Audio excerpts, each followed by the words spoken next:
If you have said to yourself, I should write that, or if someone has said to you, you should write that, then I'm talking to you because you need to write. And that's why you're tuned in to yWrite.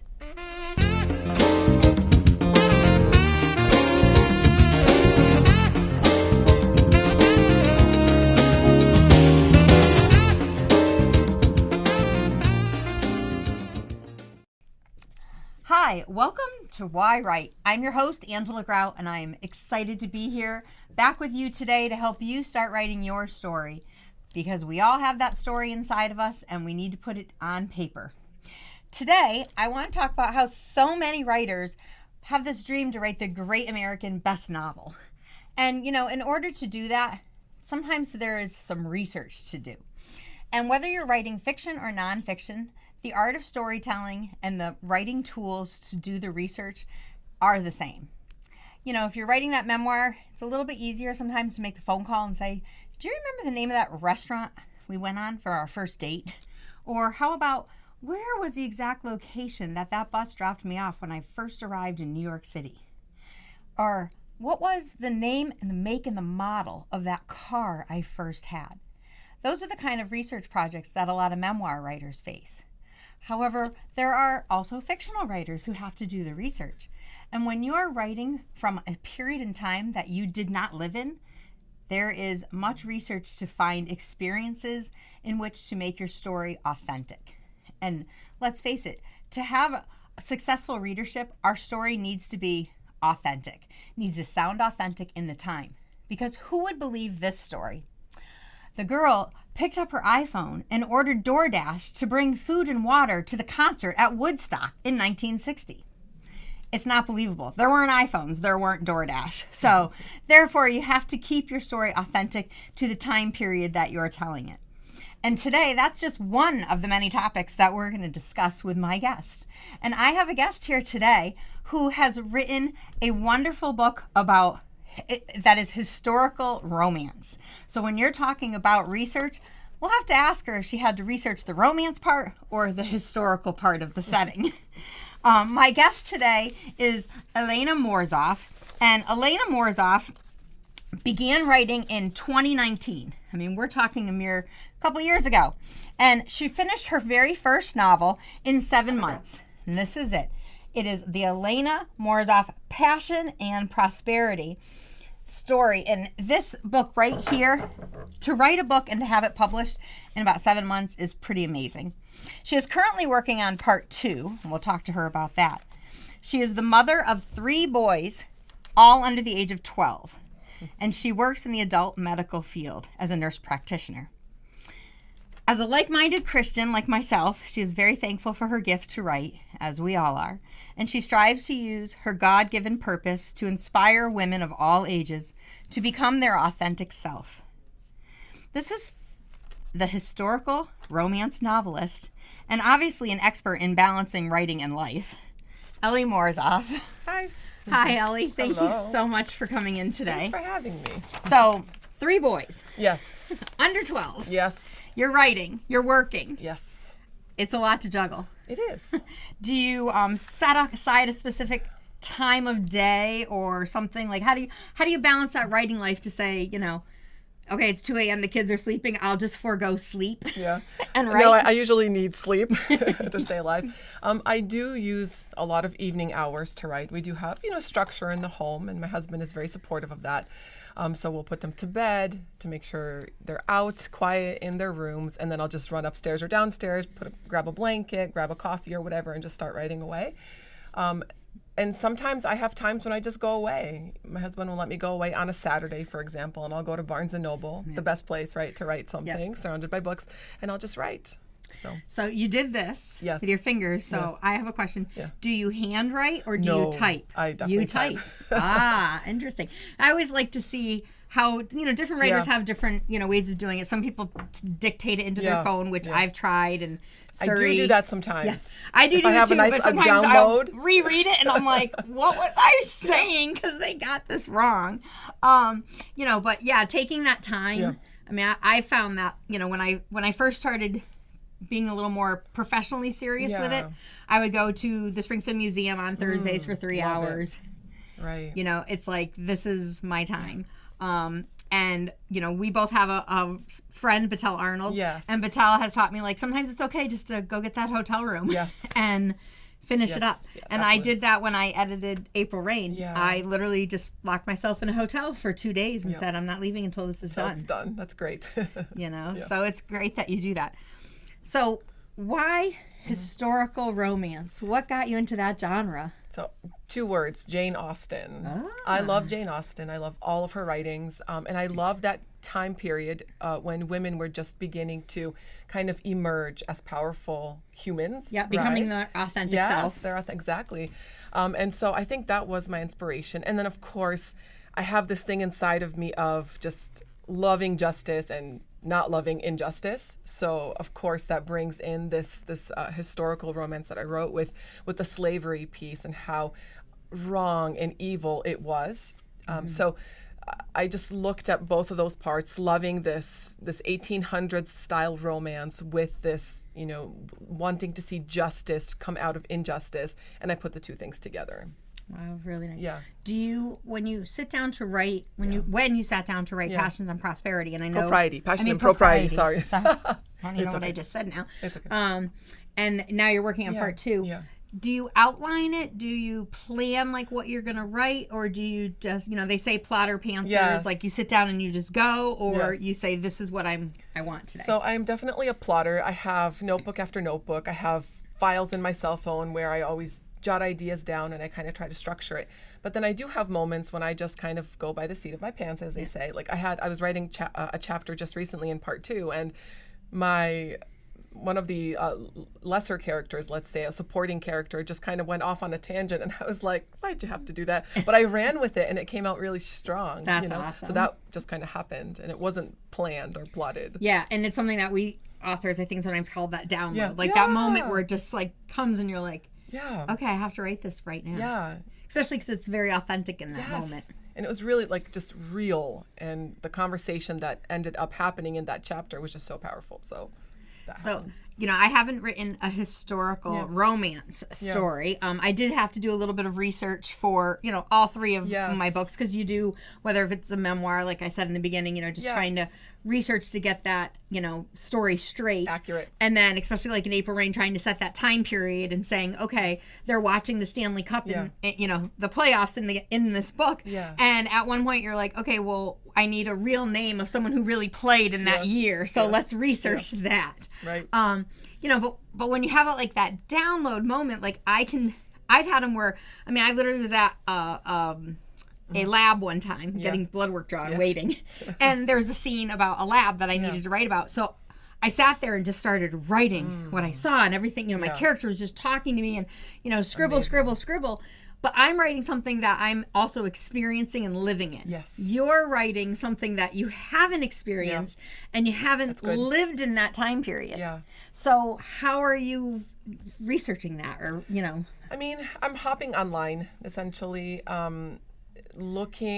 just typing in very specific questions, like what was the dress like in 1805? What was, you know, what did the ship look like that a slave would be carried overseas to England in, or to the Americas in? So, I mean, that's really it. And I also remember the movie called Amazing Grace. Do you remember it coming out? About William Wilberforce, a historical character, a real person who actually ended the slave trade in England. And that movie inspired me as well, because in the movie they showed you a lot of the ugly, of the truth of what actually happened. So that was very helpful, just to see what was happening, to see his passion. But yeah, it's really either. My husband and I went to the Red Lion Inn in the Berkshires in February. We went out together, and there was a really old book laying on one of the coffee tables, and I opened that book up and I just started to read through, and it was exactly what I needed for this new book. So don't you love that when the universe just provides what there. You need? You're like, oh, thank you very much. I had through, that question. And you know, in this century, we have the luxury of, hey, Google, what did they dress like in the 1800s? It's true. You know, I think for writers, you know, not that long ago, you know, did experience a book fell in their lap, gave them the information, but to do that research was so much more strenuous, arduous. Yes. So we're definitely in a great time period for that. You know, when in your book, are you drawing anything from your life besides your love and your passion for that time period?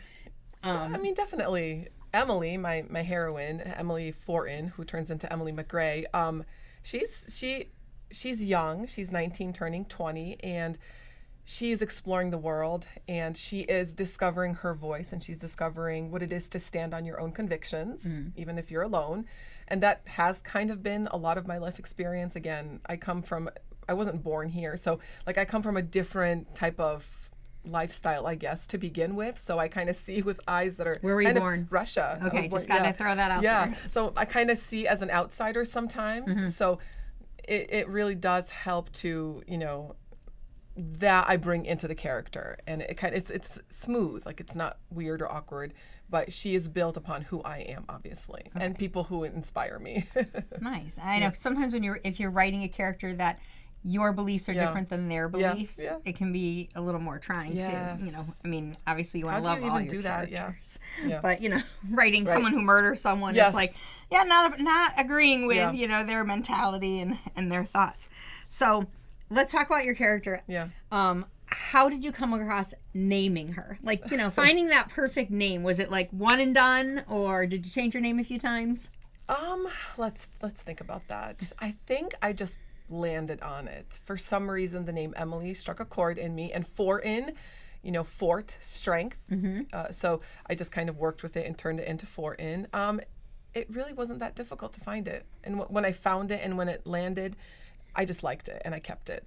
Yeah, I think naming your characters are a lot like naming even your children sometimes. Like, you just know the right name. It just feels right. And, we do some research in it. I mean, I did do some research, Jessica Briggs and April Rain. I mean, her name changed a few times and kind of confused my beta readers. At first, they were like, "Who's Jessica?" And I'm like, "Oh, Jessica was the Gina you read in the last version, but I changed her name." I go, "Jessica just fits way better."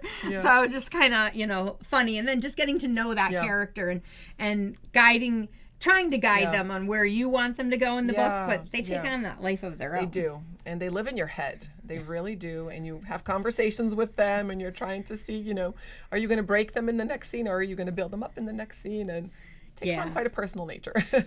And for me, writing, like I always say, I was kind of closet writing for many years. I didn't share. I didn't tell people what I was doing. It definitely can give you that feeling of, being a little crazy, talking to these characters in your head, and, who are they? What do you want from me? How do I put this on paper? And as I slowly emerged and got to know other writers and joined some writers groups, it was very helpful. So you are not alone, right? And that is why I've created this show, yWrite, because I want our audience to say, okay, it's okay, I can do this. Like, let's sit down and tell the story. And even telling your story, your own personal story, there's ways to twist it so that you can turn it into fiction or turn it into, if you want to set your personal life in that historical time period. There's ways to do that. And I just think it's just fabulous. You can do anything. You can do anything. So what's your favorite part about writing? My favorite part about writing, first of all, I love writing. It's one of, I discovered this about myself more recently, though. If I think back when I was a little girl, I did write. Like, I would sit by a window with the rain falling, with a little diary, with a little lock and key, just scribble little love stories. I remember doing that. But of course, that all kind of fell asleep when you went to college and you got a job and you had family and all that. My favorite part about writing is creating a story out of nothing that somebody will pick up, read, and be impacted by generations forward. It's not just a 1 year and done. This is a legacy you're leaving on paper for somebody, whether it's for your children, your grandchildren, but hopefully a wider audience. Somebody in a different country can read it. I say one of my favorite parts of writing is just seeing my thoughts on paper, because it manifests it physically, that now I can see them. I mean, even if it's my to-do list for the day, it's like sometimes you just need to all download about to-do lists. get it out of your head. But you're right, like telling that story on paper and actually visualizing it and then being able to share it. And how many times have we picked up a book and just randomly opened it and it spoke to your heart? Yes, absolutely. You know, it's powerful. It's very powerful.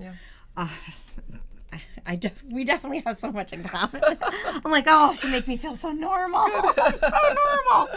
So you've Author written, love. Yeah, author love. So you finished this book in 7 months. Yes, Like, talk the about writing. and what was the process like for editing it and getting it out to the public? Yep. So it took 7 months. And then I ended up publishing it within a year. So from November to November. I think I finished in July and published in November. The process was, I felt it was like on steroids. I just could not let the story go. It was my first one, and I just wanted to taste that finish line. So I was so committed to, chipping away every week almost. And just staying super focused and really asking my family to give me the time, and they did. It was not easy, but again, I was part of a school. I signed up for a school to learn about how to publish by myself because I did self-publish. And I had a writing coach. I think he lived in, where was it? Scotland or Ireland? Anyway, so we would actually get on a phone call in the morning and he would coach me through. And it was a very, very straightforward A to Z type of process, but it was A to B to C. Yeah, it you was can't stepwise. skip ahead. No, Yeah. you cannot. Yeah. And then I found he actually helped me find an editor, and she was phenomenal, and she liked the story. This was kind of her style of story, so it just kind of all came together that first time around. Yeah. And I took notes so I can do it again. Yeah. That's and very similar process. An Angel's Journey came to me, download, sat down 9 hours. Amazing. What? 9 hours. What? Sometimes I'm like, did that really happen? The whole story was written in 9 hours. The whole story was written in 9 hours nonstop. I took one bathroom break, and that was only because I really, really needed it. Because I was amazing. like, I just couldn't get up. I needed to. The way you said it was on steroids. Yes. It was on steroids, and I just wanted to see like how it was ending and where it was going. Wow. And then, of course, the editing process, and it unfolds in the order it's supposed to come. And I think when you're self-publishing, sometimes you want things to move a little bit quicker. Yes. But it's like anything. You can't plan your kid's birthday party when they're 5 when they're not even conceived. Yes. You have to give it the time. You got to give it the time. So appreciate process. Appreciate the process because the process itself doesn't last forever. Yeah, no. So every stage you have to savor. You have to. Learn from, and then writing it down, saying, okay, I can do this again. Yes. And when I did Dear Baby Get Out, it was that little challenge of, I did it once, can I do this again? Like, let's see if I follow these steps.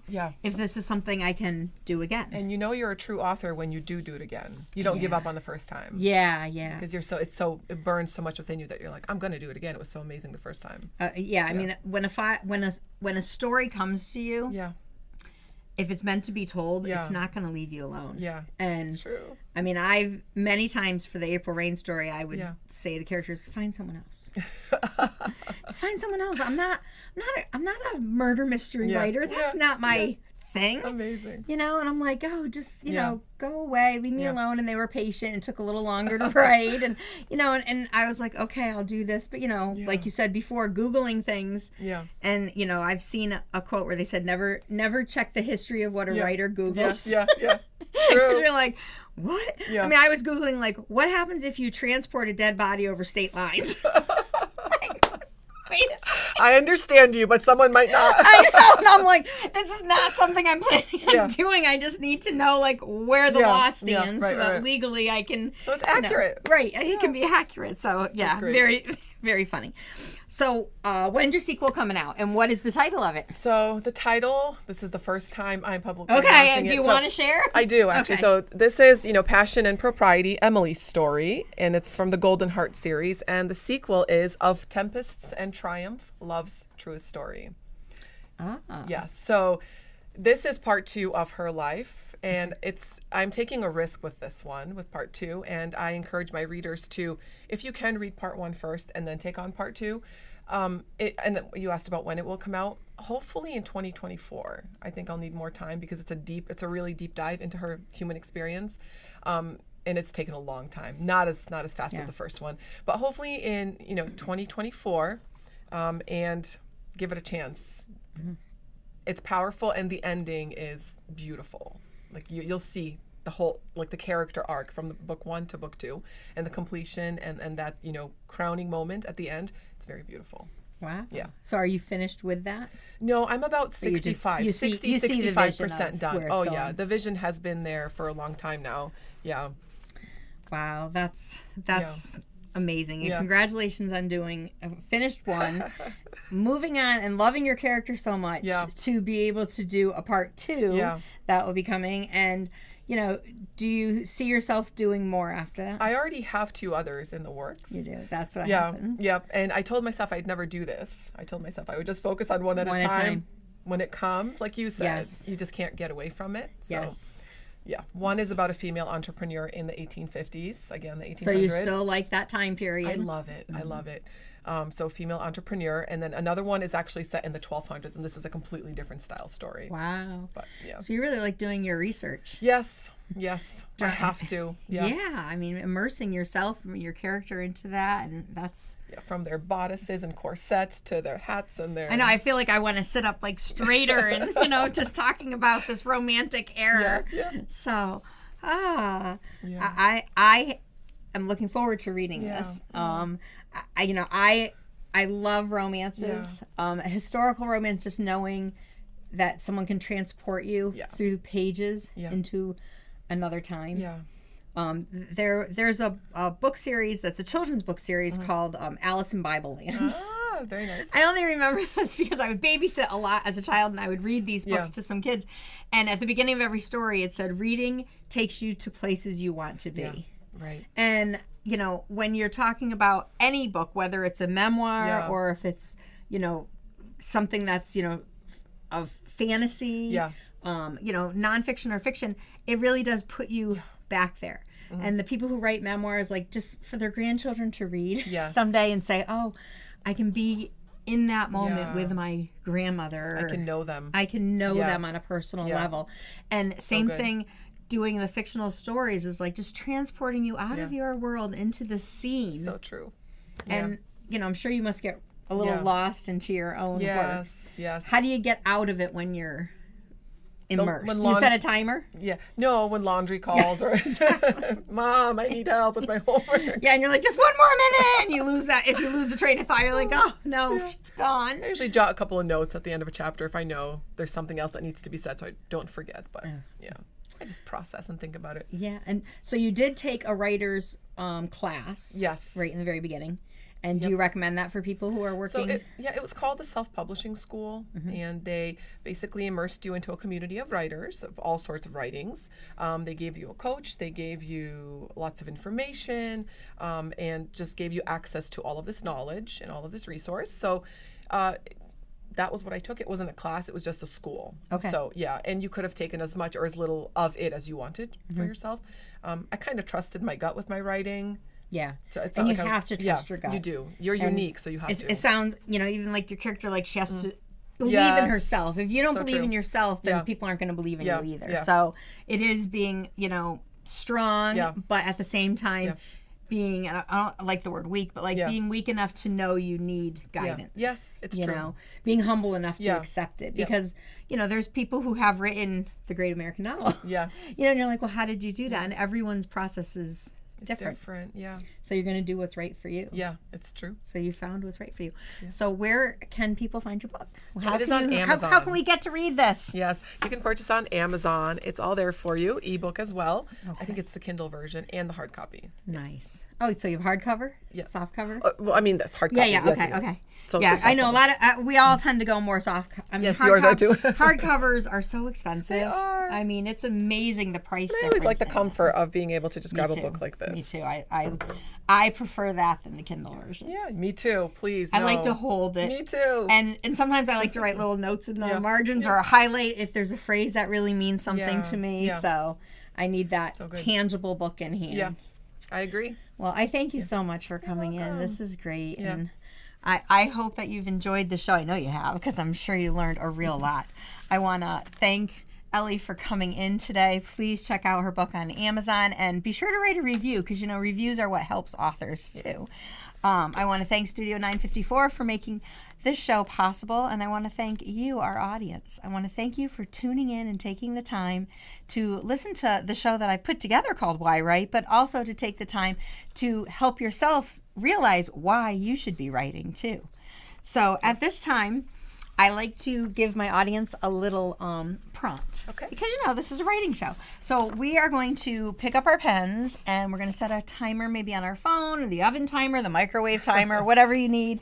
Set it for 5 minutes, 10 minutes, whatever time that you have to do right now. And you're just going to start writing. And we're going to take a little thing on the research. We're going to write down, just authentically start your story about when I was 8, I remember getting picked up at the bus stop with my friend so-and-so.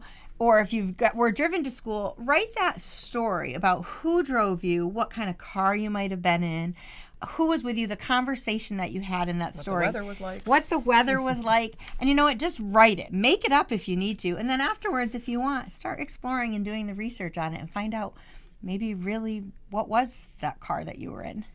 Have a great day. Thank you so much for joining me on yWrite, and I'll see you next time. Bye.